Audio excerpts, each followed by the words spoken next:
ಶುಭೋದಯ, ನಮಸ್ಕಾರ, welcome to Yoyo Kannada. ಕರ್ನಾಟಕದ ಗೃಹಲಕ್ಷ್ಮಿ ಯೋಜನೆ ಫಲಾನುಭವಿಗಳಿಗೆ ಒಂದು ಸಿಹಿ ಸುದ್ದಿ.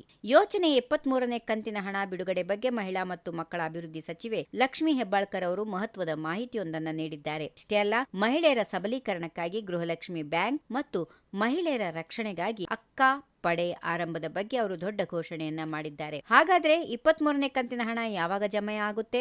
ಗೃಹಲಕ್ಷ್ಮಿ ಬ್ಯಾಂಕಿನಿಂದ ಸಿಗೋ ಸಾಲ ಎಷ್ಟು? ಅಕ್ಕ ಪಡೆ ಇದು ಯಾವ ತರಹದ ಕೆಲಸ ಹೇಗೆ ಮಾಡುತ್ತದೆ ಅನ್ನೋದರ ಕಂಪ್ಲೀಟ್ ಡೀಟೇಲ್ಸ್ ಇಲ್ಲಿದೆ ನೋಡಿ.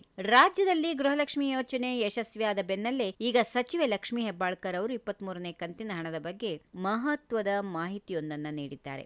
ರಾಜ್ಯದಲ್ಲಿ 1.27 ಕೋಟಿ ಫಲಾನುಭವಿಗಳಿದ್ದು ಈವರೆಗೆ 22 ಕಂತುಗಳಲ್ಲಿ ತಲಾ 44,000 ರೂಪಾಯಿ ಖಾತೆಗೆ ಜಮೆಯಾಗಿದೆ. ಇದೀಗ ಬಾಕಿ ಇರುವ ಸೆಪ್ಟೆಂಬರ್ ತಿಂಗಳಿನ 23ನೇ ಕಂತಿನ ಹಣವನ್ನು ಒಂದು ವಾರದ ಒಳಗೆ ಅಂದ್ರೆ ನವೆಂಬರ್ 28ರೊಳಗೆ ಬಿಡುಗಡೆ ಮಾಡೋದಕ್ಕೆ ಕ್ರಮ ಕೈಗೊಳ್ಳಲಾಗಿದೆ ಎಂದು ಸಚಿವರು ಸ್ಪಷ್ಟಪಡಿಸಿದ್ದಾರೆ. ಇದೇ ವೇಳೆ ಮಹಿಳೆಯರ ಆರ್ಥಿಕ ಸಬಲೀಕರಣಕ್ಕಾಗಿ ಗೃಹಲಕ್ಷ್ಮಿ ಬ್ಯಾಂಕ್ ಅನ್ನ ಆರಂಭಿಸುವುದಾಗಿ ಸಚಿವರು ತಿಳಿಸಿದ್ದಾರೆ. ಈ ಬ್ಯಾಂಕಿನಲ್ಲಿ ಮಹಿಳೆಯರು ಷೇರುದಾರರಾಗಬಹುದು. ಪ್ರತಿ ತಿಂಗಳು 200 ರೂಪಾಯಿ ಉಳಿತಾಯ ಮಾಡಿದರೆ 6 ತಿಂಗಳ ನಂತರ ಸಾಲ ಪಡೆಯಲು ಅರ್ಹರಾಗುತ್ತಾರೆ. ಈ ಮೂಲಕ ಕೃಷಿ, ಶಿಕ್ಷಣ, ಆರೋಗ್ಯಕ್ಕಾಗಿ ಪ್ರತಿ ಮಹಿಳೆಯು 30,000ದಿಂದ 3 ಲಕ್ಷದವರೆಗೂ ಸಾಲ ಪಡೆಯಲು ಅವಕಾಶ ಇದೆ. ರಾಜ್ಯದಲ್ಲಿ ಫೈನಾನ್ಸ್ ಹಾವಳಿ ಹೆಚ್ಚಾಗಿದ್ದು ಗೃಹಲಕ್ಷ್ಮಿ ಬ್ಯಾಂಕಿನಿಂದ ಇದರ ಹಾವಳಿ ತಪ್ಪಿಸಲು ಸಹಕಾರಿಯಾಗಲಿದೆ ಎಂದು ಸಚಿವೆ ಹೇಳಿದ್ದಾರೆ. ಮಹಿಳೆಯರ ಸುರಕ್ಷತೆಗಾಗಿ ಸರ್ಕಾರವು ಅಕ್ಕಾಪಡೆ ಎಂಬ ಹೊಸ ವ್ಯವಸ್ಥೆಯನ್ನು ಆರಂಭಿಸಲಿದೆ. ರಾಜ್ಯದಲ್ಲಿ ಮಹಿಳೆಯರ ಮೇಲಿನ ದೌರ್ಜನ್ಯ ತಡೆಯಲು ಈ ಪಡೆ ಕಾರ್ಯನಿರ್ವಹಿಸಲಿದೆ.